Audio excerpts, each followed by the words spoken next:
नमस्कार, live series देख रहे हैं आप। मेरा नाम है आशुतोष और हमने कल देश का 80वां स्वतंत्रता दिवस मनाया है और स्वतंत्रता दिवस के अवसर पर पूरे देश में अलग अलग शहरों में अलग अलग राज्यों में बड़े धूमधाम से आजादी के इस पर्व को, इस त्योहार को मनाया गया। लाल किला के प्राचीर से प्रधानमंत्री नरेंद्र मोदी ने राष्ट्रीय ध्वज तिरंगा फहराया और राष्ट्र के नाम पे संबोधन किया। और इस संबोधन में प्रधानमंत्री ने कुछ ऐसा कहा कि पूरे देश में चर्चा का विषय बन गया है। इसके साथ साथ इस पर सियासत भी गर्म हो गई है। प्रधानमंत्री ने राष्ट्र के नाम पे अपने संबोधन में कहा कि देश में से नक्सली तो अब खत्म हो गए हैं सरकार के प्रयासों से, लेकिन मानसिक नक्सल अभी भी देश में है जो उन्माद फैलाने के लिए मौके की तलाश में रह रहे हैं। अब इन तमाम मुद्दों पे बात करने के लिए, एक निष्पक्ष विश्लेषण जानने के लिए हमारे साथ दो विशेष अतिथि मौजूद हैं। उनका परिचय करा दूं। हमारे साथ हैं सूर्य प्रकाश सर, जो कि Makhanlal Chaturvedi national university of journalism के प्रोफेसर हैं, पत्रकार भी रह चुके हैं। सूर्या सर नमस्कार, प्रणाम, स्वागत है आपका। आशुतोष जी। और दूसरे जी शुक्रिया सर। दूसरे जो हमारे अतिथि हैं आज, वो है विजय मिश्रा जी। दिल्ली के हंसराज कॉलेज में पढ़ाते, दिल्ली यूनिवर्सिटी के प्राध्यापक हैं और शायद हंसराज कॉलेज से ही छात्र भी रह चुके हैं और देश की सियासत में भी काफी रुचि लेते हैं वो। तो मतलब किसी राजनीतिक दल से नहीं जुड़े हुए हैं, प्राध्यापक हैं, प्रोफेसर हैं दिल्ली यूनिवर्सिटी के। तो हमें उनसे आज जानने की कोशिश करेंगे कि प्रधानमंत्री के इस बयान का क्या तात्पर्य है। तो विजय सर, बहुत बहुत स्वागत है लाइव सीरीज। धन्यवाद आशुतोष जी। तो सर शुरू करते हैं। कल सीधा सीधा सवाल कर लेता हूं। पहले एसपी सर से, सूर्य प्रकाश सर से पूछ लेता हूं। सर ये बताइए, प्रधानमंत्री ने कल जो अपने बयान में कहा कि नक्सली तो देश से खत्म हो गए हैं, लेकिन मानसिक नक्सल जो है वो अभी भी देश में है और वो मौके की तलाश में रहता है कि कैसे उन्माद फैलाया जाए। आप प्रधानमंत्री के इस बयान को कैसे देख रहे हैं? देखिए, लाल किला के प्राचीर से देशवासियों को 140 करोड़ लोगों को संबोधित करते हुए अगर प्रधानमंत्री कोई बात कह रहे हैं तो बहुत जिम्मेदारी के साथ कह रहे हैं।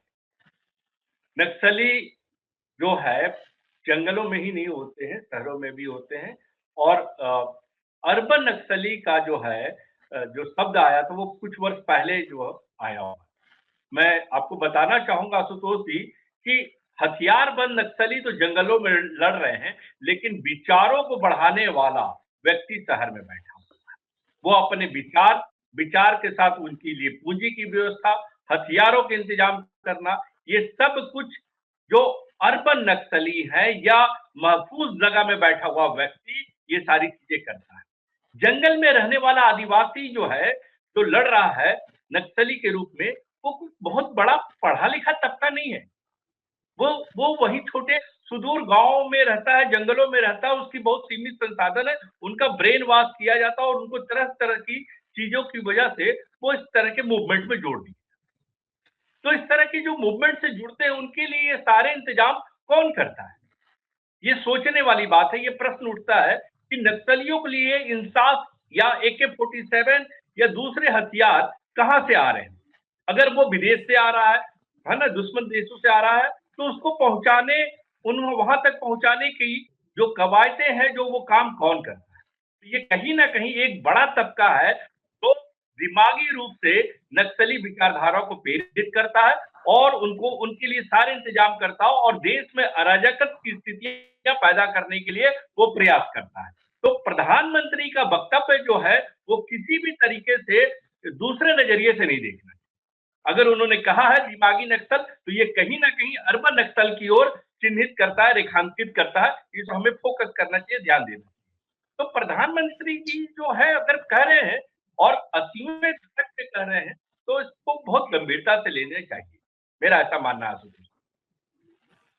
विजय सर, सूर्या सर बोल रहे हैं कि प्रधानमंत्री कह रहे हैं कि उसको बहुत गंभीरता से लेना चाहिए। अगर कोई मानसिक नक्सल है जो नक्सली एलिमेंट्स को सपोर्ट कर रहा है, तो फिर देश के गृह मंत्रालय या देश की जो खुफिया एजेंसीज है वो क्या कर रही है? एक तो बड़ा सवाल होता है कि अगर कोई मानसिक नक्सल है और इस तरीके से नक्सली एक्टिविटीज को प्रमोट कर रहा है भीतर खाने, तो सरकार कहाँ है? सरकार के जो इंटेलिजेंस है वो कहाँ है? निश्चित तौर पर देखिए, नक्सलवाद इस देश की समस्या रही है लंबे समय से, और लंबे समय से जारी इस समस्या, जो कि देश की आंतरिक सुरक्षा के लिए भी चुनौती है, देश की संप्रभुता के लिए भी चुनौती है, और देश में शांति व्यवस्था को कायम करने की दृष्टि से भी एक चुनौती रही है। और लंबे समय से इस लड़ाई को लड़ी जा रही है, और हाल के वर्षों में जिस प्रकार से, जिस खुफिया एजेंसी की आप बात कह रहे हैं, उन खुफिया एजेंसी की सूचनाओं के आधार पर सरकार की इच्छा शक्ति के कारण जिस प्रकार से नक्सलियों की कमर टूटी है, और जो सशस्त्र नक्सली हैं उनकी स्थिति जिस प्रकार से पूरे देश में कमजोर हो गई है और वो खात्मे के मुहाने पर है, वैसी परिस्थिति में प्रधानमंत्री जी लाल किला से अगर देश को सचेत कर रहे हैं, जागरूक करने का प्रयास कर रहे हैं कि हो सकता है वह सशस्त्र क्रांति की जो पूरी भूमिका इस देश में रही है वह अपने समापन के कगार पर खड़ा हो, उसको समाप्ति की ओर हम ले जा रहे हो, लेकिन वह केवल उस सशस्त्र क्रांतिकारियों के समापन से संबंधित नहीं है। प्रधानमंत्री जब संबोधित कर रहे थे तो वो कह रहे थे कि एक विचारधारा, एक वैचारिक समर्थन का जो नेटवर्क पूरे देश में खड़ा है, जो उस माओवादी हिंसा को जायज ठहराता है, जो लोकतांत्रिक व्यवस्था को अस्वीकार करता है, जो संविधान में विश्वास नहीं रखता है और हिंसक क्रांति की इस राजनीति को साधन मानता है देश में परिवर्तन का, और कुल मिलाकर एक प्रकार से देश की संप्रभुता को चुनौती देने की स्थिति पैदा करता है, ऐसे तमाम बुद्धिजीवियों की, जिसको आप दिमागी नक्सली कहें, जिसे अर्बन नक्सल कहें, जो कि पिछले एक दशक में लगातार अर्बन नक्सल शब्द का प्रयोग प्रचुरता में हुआ है और लोगों ने उसे चलन का हिस्सा बना दिया। चूंकि प्रधानमंत्री जी शब्द क्वाइन करते रहते हैं, शब्दों की निर्मित करते रहते हैं, और कल एक नया शब्द उन्होंने दिया, दिमागी नक्सली, इसलिए इसको हम नए संदर्भ में देख रहे हैं, वरना अर्बन नक्सली के रूप में यह शब्द था चलन में। तो यह बात अगर प्रधानमंत्री कह रहे हैं तो निश्चित तौर पर लोगों को गंभीरता से लेनी चाहिए, और देश को प्रेम करने वाले लोग, इस देश की एकता, अखंडता, संप्रभुता में विश्वास करने वाले लोग निश्चित तौर पर इसको गंभीरता से ले भी रहे हैं। और उन्होंने कहा कि ऐसे लोगों की पहचान कर, पड़ताल कर, उसे आइसोलेट करने की आवश्यकता है। तो उस दृष्टि से जो लोग ऐसे हैं निश्चित तौर पर उनकी पहचान होनी चाहिए। अगर आप छोड़ दीजिए नक्सली हिंसा को, अगर इस देश का कोई बुद्धिजीवी किसी संस्थान में बैठा हुआ कहता है कि कश्मीर इस देश का हिस्सा नहीं है, वह भी एक प्रकार का नक्सलवाद है। तो ऐसी जो नक्सलवाद की तरह की जो प्रवृत्तियां इस देश में है, और खासकर बुद्धिजीवियों के बीच जो ऐसी प्रवृत्तियां हैं, उसको पहचानने की आवश्यकता है और उसको आइसोलेट करने की आवश्यकता है। यह एक आह्वान प्रधानमंत्री ने किया। थोड़ी सी आश्चर्य की बात है कि प्रधानमंत्री जी ने इसमें अनूठा क्या कहा, अलग क्या कहा कि लोग बेचैन है। अगर वह अर्बन नक्सली है, अगर वह दिमागी नक्सली है, तो उसकी पहचान करनी है। तो जो लोग परेशान हैं, अगर उन्हें स्वतः ऐसा लग रहा है कि यह मेरे बारे में कहा जा रहा है, तो यह चिंता की बात है, और उनको चिंतन करना चाहिए कि ऐसा उन्हें क्यों लग रहा है कि जब भी कोई अर्बन नक्सल कहता है, जब भी कोई दिमागी नक्सल कहता है, तो उनको लगता है कि मुझे संबोधित किया जा रहा है। यदि उन्हें ऐसा लगता है कि उनको संबोधित किया जा रहा है, तो उनको देश के बारे में अपने चिंतन के संदर्भ में दोबारा चिंतन करना चाहिए और स्वयं को व्यवस्थित करना चाहिए, और देश की लोकतांत्रिक परंपरा और मुख्य धारा में स्वयं को शामिल करना चाहिए, उस विचारधारा के साथ जुड़ना चाहिए। मुझे तो यही लगता है। ठीक है। सर, सूर्य प्रकाश जी, में एक सवाल बनता है यहाँ पे कि चूंकि प्रधानमंत्री ने कल जो राष्ट्र के नाम पे संबोधन दिया, उससे ठीक पहले छात्र आंदोलन हुआ जंतर मंतर पर, और उसका असर जो है बिहार में भी देखा गया, देश के दूसरे हिस्सों में भी देखा गया, लेकिन उसका जंतर मंतर का रिएक्शन बिहार में बहुत बड़े पैमाने पर देखा गया। और ये भी बात सत्य है कि जंतर मंतर पे, जहाँ पे बहुत सारे आम छात्र थे, तो कई ऐसे कुछ असामाजिक तत्व भी थे जो प्रधानमंत्री के लिए या उनकी माताजी के लिए अपशब्दों का प्रयोग किया गया वहां पे जिस तरीके से।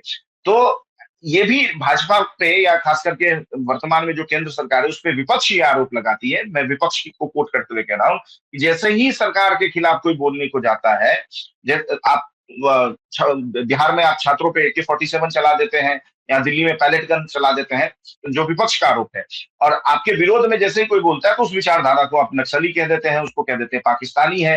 मतलब फ्रीडम ऑफ एक्सप्रेशन नाम की कोई चीज नहीं है इस सरकार में, ऐसा विपक्ष का आरोप लगाया जाता है। और आपने अब कह दिया कि ये मानसिक नक्सल है, विपक्ष का जो कहना है वो मैं कोट कर रहा हूँ। फ्रीडम ऑफ एक्सप्रेशन अगर ना होता तो जंतर मंतर पे जो इस तरह के हमें नारे और जिस तरह के स्लोगन या जिस तरह की भी चीजें देखने की शायद वो हमें ना मिलती। फ्रीडम ऑफ एक्सप्रेशन था और बिल्कुल था जंतर, उसका कहीं दमन नहीं हुआ। हाँ, छात्र आंदोलन होते हैं, आंदोलन को नक्सली मूवमेंट से नहीं जोड़ के देखा जाना चाहिए, ये एक अलग तरह की चीजें हैं। नक्सली मतलब एक अलग तरह की विचारधारा है, छात्रों का आंदोलन है, छात्रों की अपनी मांग है और उस मांग को लेके चाहे वो पटना में हो, चाहे वो बिहार में हो, चाहे वो दिल्ली के जंतर मंदिर में, तो उनकी अपनी मांगे थी और सरकार ने उनकी बहुत हद तक मांगों को स्वीकार भी किया। प्रधान जी का अपना जो है वो उसी वजह से बाद में उनको इस्तीफा लेना भी पड़ा। तो ये चीजें हुई हैं, ये एक आंदोलन है। अब आंदोलन में कई बार अराजकता की स्थितियां हो जाती, कई बार भीड़ में ऐसे लोग घुस जाते हैं। आंदोलन कंट्रोल्ड में कभी नहीं, नियंत्रण में नहीं, कब भीड़ कब क्या कर जाए इसका कोई भरोसा नहीं, और उस भीड़ में छद्म रूप से कोई घुस जाए इसको भी हम डिनाई नहीं कर सकते हैं। तो जो आंदोलन है वो एक आंदोलन था और मुझे लगता है उसको कहीं नक्सली मूवमेंट से जोड़ के नहीं देखना चाहिए। उसमें असामाजिक तत्व आए या जिन लोगों ने ऐसा किया भी उन्होंने बाद में कई ऐसे भी थे जो माफी मांगे। तो हमें इस बात पे भी गौर करना चाहिए कि और प्रधानमंत्री जी के उस भाषण को भी नहीं भूलना चाहिए जिसमें उन्होंने कहा कि हम इन बच्चे हैं और ये गलतियां करते हैं और इन्हें माफी देता हूँ, वो माफ भी कर रहे हैं। तो उन्होंने कहीं ना कहीं बड़ा दिल भी दिखाया है। तो ये इस प्रसंग को दिमागी नक्सली से जोड़ के ना देखा जाए तो बेहतर। ठीक है विजय जी, मैं ये सवाल इसी में थोड़ा सा बदल के आपसे भी पूछ लेता हूं कि देखिए, इस सरकार पर और विशेष तौर पे भारतीय जनता पार्टी पे ये आरोप विपक्ष लगाती रही है कि जैसे ही वो आप चंदा चोरी की बात करते हैं, चढ़ावा चोरी की राम मंदिर में, तो कह देते हैं सनातन विरोधी है। देश के जो दूसरे गंभीर समस्या है उसके बारे में बात करते हैं या सरकार के खिलाफ आंदोलन करते हैं तो कह देते हैं ये देश विरोधी है, ये अर्बन नक्सल है, तो ये अब मानसिक नक्सल है। प्रधानमंत्री के इस बयान को लेकर के कांग्रेस और कांग्रेस के साथ साथ तमाम जो विपक्षी दल है वो निशाने पर ले रही है कि अब एक प्रधानमंत्री बस एक अलग अलग शब्दों का चयन करके और अपने विरोधियों को देशद्रोही नक्सलवादी करार देने में लगे रहते हैं। ये विपक्ष का ये आरोप है। नहीं, ठीक है, राजनीति में इस तरह के आरोप प्रत्यारोप लगते हैं और इस तरह की परिस्थितियां बनती है, तो राजनीतिक पोस्चरिंग है, राजनीतिक भाषा शैली है। राजनीति में इस तरह के आरोप और इस तरह के प्रत्यारोप की हमेशा गुंजाइश रहती है और आगे भी रहेगी। लेकिन सवाल यह है कि लोकतंत्र में कोई किसी प्रकार की कोई असहमति का स्वर उठता है, कोई आंदोलन होता है, कोई नीतिगत विरोध होता है और उसके लिए अगर कोई समूह सामने आता है तो वह दिमागी नक्सली नहीं हो सकता, यह स्पष्ट है। प्रधानमंत्री जी ने भी जब कहा दिमागी नक्सली, तो ऐसे लोगों को कभी भी इस भ्रम में नहीं रहना चाहिए कि उन आंदोलन करने वालों को या लोकतंत्र में असहमति व्यक्त करने वाले समूह के लोगों के लिए कहा गया। हाँ, उस समूह में जो नक्सल सोच के कुछ लोग शामिल हैं, उन्हें ऐसा लग सकता है कि यह मेरे बारे में कहा जा रहा है। लोकतांत्रिक तरीके से, लोकतांत्रिक ढांचे के भीतर, लोकतांत्रिक पद्धति और प्रणाली से किए जाने वाले किसी भी विरोध को और विरोधी समूहों को, विरोधी दलों को किसी भी हाल में दिमागी नक्सली नहीं कहा जा सकता। लेकिन आप जानते हैं कि जिस प्रकार से जब कभी भी इस तरह का कोई विरोध होता है, आंदोलन होता है, उस आंदोलन और विरोध को कई तरह से इस नक्सल सोच के व्यक्ति एक अवसर के रूप में भुनाने का प्रयास करते हैं और ऐसे लोग फिर उस आंदोलन में छद्म तरीके से, प्रत्यक्ष अप्रत्यक्ष तरीके से घुस जाते हैं, शामिल हो जाते हैं। और इस आंदोलन में भी ऐसा हुआ, कुछ ऐसे लोग भी इसमें शामिल हो गए, इसमें कोई दो राय नहीं है। और वैसे ही लोगों को आज लग रहा है कि यह हमें कहा जा रहा है या मुझे संबोधित है। तो ऐसे लोगों को चाहिए कि दिमागी नक्सली के इस शब्द को जो प्रधानमंत्री ने जो दिया है उसे संवेद रूप में आंदोलन करने वाले, असहमति करने वाले व्यक्ति से जोड़कर नहीं देखा जाना चाहिए। हाँ, ऐसे सोच के व्यक्ति हैं और जो नक्सल सोच रखते हैं, नक्सल प्रवृत्तियों में लिप्त हैं, उनको तो इस प्रकार की आशंका होगी और उनको इस प्रकार की चिंता होगी भी कि कहीं उस पर कोई विशेष कार्रवाई, कोई विशेष उसके खिलाफ ध्रुवीकरण जैसी कोई परिस्थिति नहीं बन रही है। क्योंकि इस देश को प्रेम करने वाले जो भी लोग हैं, इस देश को जो आगे बढ़ाना चाहते हैं, जिसको भी इस देश की एकता और संप्रभुता में विश्वास है, वह तो ऐसी सोच वाले लोगों से दूरी रखेंगे। और प्रधानमंत्री जी ने यह आह्वान किया है तो ऐसे लोगों का एक ध्रुवीकरण भी होगा, लेकिन वह होगा नक्सलियों के विरुद्ध, नक्सली सोच के विरुद्ध, न कि लोकतांत्रिक तरीके से, लोकतांत्रिक ढांचे में विश्वास रखते हुए विरोध करने वाले, असहमति जताने वाले, आंदोलन करने वाले समूहों के विरुद्ध। एक छोटी सी बात और कि देखिए, लोकतंत्र में सहिष्णुता जरूरी है। लोकतंत्र में विरोध करने वाले, असहमति जताने वाले, आंदोलन करने वाले लोगों के प्रति सत्ता को सहिष्णुता का भाव रखना चाहिए।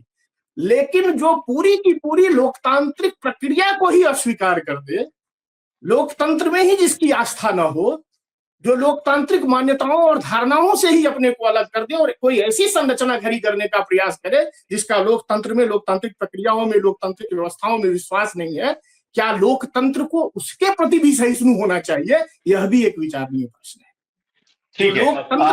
जो लोकतंत्र को ही खत्म कर दे, ऐसे समूह के प्रति लोकतांत्रिक ढांचे में भी सहिष्णुता नहीं रखी जा सकती है, यह भी स्पष्ट होना चाहिए। ठीक है सर। जी सर, आप कुछ कहना चाह रहे थे सूर्य प्रकाश जी? हाँ, मैं ये बताना चाह रहा था कि भारत का जो फंडामेंटल राइट्स है ना, freedom of speech and expression है, 1918 के आर्टिकल, उसमें जो स्वतंत्रता है अपनी बात कहने की, अपने विचार प्रकट करने की और सभा करने की, और मुझे लगता है कि जंतर मंतर पे ये तीनों चीजें लोगों ने अपनी बात रखी, आंदोलनकारी छात्रों ने अपनी बात रखी है ना, बिल्कुल बखूबी रखी, अलग अलग माध्यमों के माध्यम से भी वो आया है ना, सार्वजनिक रूप से उन्हें अनुमति दी गई, उन्होंने अपनी अपनी जो भी सभा करनी थी, जो भाषण देने थे, वो सब कुछ हुए। कैसे आप कह सकते हैं कि फ्रीडम ऑफ स्पीच का दमन हुआ? अगर विरोधी ये कहता है तो मुझे लगता है कि कहीं उनको जो फंडामेंटल राइट्स हैं, जो संवैधानिक अधिकार है और उसके तहत जिन लोगों को भी ये अनुमति मिली है और उन्होंने अपना काम किया, जो भी किया, जैसे भी आंदोलन किए, और वो पूरा देश या पूरी दुनिया देखी, तो इससे ऐसा नहीं कह सकते कि कहीं ना कहीं फ्रीडम ऑफ स्पीच का जो है हनन हो गया था या हमें बोलने नहीं दिए, या ये सारी चीजें वहां, तो हम ऐसा नहीं कर सकते। ठीक है सर, एक सवाल मैं चाहूंगा एकदम शॉर्ट में आप लोग इस पे अपना कमेंट करें। प्रधानमंत्री ने लाल किला का प्राचीर ही क्यों चुना इस शब्द को कहने के लिए या इस बात को कहने के लिए? और उन्होंने एक चीज और महत्वपूर्ण कहा कि पिछली सरकारों में या सरकारों तक में माओवादी विचारधारा के लोग घुस गए थे, सलाहकार तक बन गए थे, तो इसका क्या मतलब है? एकदम शॉर्ट रिएक्शन में चाहूंगा आप दोनों दे 30-30 सेकंड का। अगर प्रधानमंत्री अपने लाल किला के प्राचीर से और देश के 80वें स्वतंत्रता दिवस पे कुछ कह रहे हैं, तो ऐसा नहीं है कि 15 अगस्त को क्यों कहें, है ना, बाद में क्यों नहीं कह दिए। ये भाई एक देश में आप देखिए कि एक टारगेट लिया गया था कि नक्सल मुक्त हमें जो है देश घोषित करना, बनाना, और उसके लिए एक बड़ा अभियान भी चला, है ना। आप देखिए कि छत्तीसगढ़ में बड़ा आंदोलन चला, तेलंगाना और आंध्रा में एक पूरा अभियान चला, एक मूवमेंट चला, तो हथियारबंद नक्सलियों ने तो सरेंडर कर दिया या मारे गए। तो बिहार भी नक्सल फ्री हो गया। अब हथियारबंद के पास बचता क्या है? ये टारगेट कब तक का था? आपको अगर याद होगा तो ये हाल के दिनों तक का टारगेट था, और उसको अपने देश के गृह मंत्री ने बताया कि हाँ लगभग साफ हो गया, कहीं कहीं इक्का दुक्का कुछ मसले हैं। अब मसला ये है कि वैचारिक रूप से जिन चीजों को बढ़ावा देते हैं उस पर टारगेट करना, उनको भी बताना, उनको सचेत करना। तो प्रधानमंत्री अगर ये अवसर चुन रहे हैं और देशवासियों को मैसेज दे रहे हैं, तो इसमें कोई बड़ा वो मसला नहीं है, और हम ऐसा नहीं कर सकते कि नहीं आपको बाद में करना चाहिए, मन की बात में कहना चाहिए। प्रधानमंत्री हैं, उनको लगता है कि हम देश को संबोधित करेंगे लाल किला के प्राचीर से, या कोई हम मैसेज देना चाहते हैं तो देंगे, बिल्कुल देंगे, उसके लिए वो स्वतंत्र है, इसके लिए कोई मुहूर्त नहीं निकाला जाता। तो प्रधानमंत्री के द्वारा दिए जाने वाले औपचारिक वक्तव्यों का सबसे बड़ा मंच होता है लाल किला का मंच। वह एक ऐतिहासिक अवसर होता है, और यदि प्रधानमंत्री को लगता है कि कोई गंभीर विषय है तो उसे जरूर ऐसे ऐतिहासिक अवसरों पर दर्ज हो जाना चाहिए, क्योंकि यही प्रधानमंत्री नहीं, नरेंद्र मोदी जी नहीं, मैं तो मानता हूं कि पिछले 75-80 वर्षों में लगातार लाल किला से प्रधानमंत्रियों ने जो भाषण दिया है वो इस देश का एक दस्तावेज है, इस देश की पूरी यात्रा का एक महत्वपूर्ण दस्तावेज है। इसलिए लाल किला के अवसर को चुनना तो एक महत्वपूर्ण पहल था, क्योंकि अगर बात को गंभीरता से देश में रेखांकित करना है तो इससे बड़ा कोई अवसर और इससे बड़ा कोई मंच नहीं हो सकता। और वैसे भी जब प्रधानमंत्री बोल रहे होते हैं तो चूंकि वो देश का नेतृत्व कर रहे हैं तो पूरा देश उनको सुन रहा होता है, किसी भी अवसर पर बोले। लेकिन जब वह लाल किला से बोलते हैं तो वह और अधिक मजबूती से, गहराई से रेखांकित होता है। और मुझे लगता है कि लाल किला से बोलने का यही अभिप्रेत रहा होगा प्रधानमंत्री जी का, कि पूरे देश में इस तथ्य को, इस बात को गहराई के साथ रेखांकित किया जाए कि ऐसे नक्सली सोच के बुद्धिजीवियों की पहचान और उसे समाज से आइसोलेट करना बहुत जरूरी है। इसलिए सायास, प्रयास पूर्वक, ऐसा नहीं हुआ कि अनायास, बल्कि सायास उन्होंने लाल किला के मंच का चयन किया है और इस अवसर पर उन्होंने अपनी बात। बहुत शुक्रिया आप दोनों का सर, आपने अपना कीमती समय दिया लाइव सिटीज के साथ। तो इस वीडियो में इतना ही, बाकी तमाम खबरों के लिए देखते रहिए लाइव सिटीज। नमस्कार।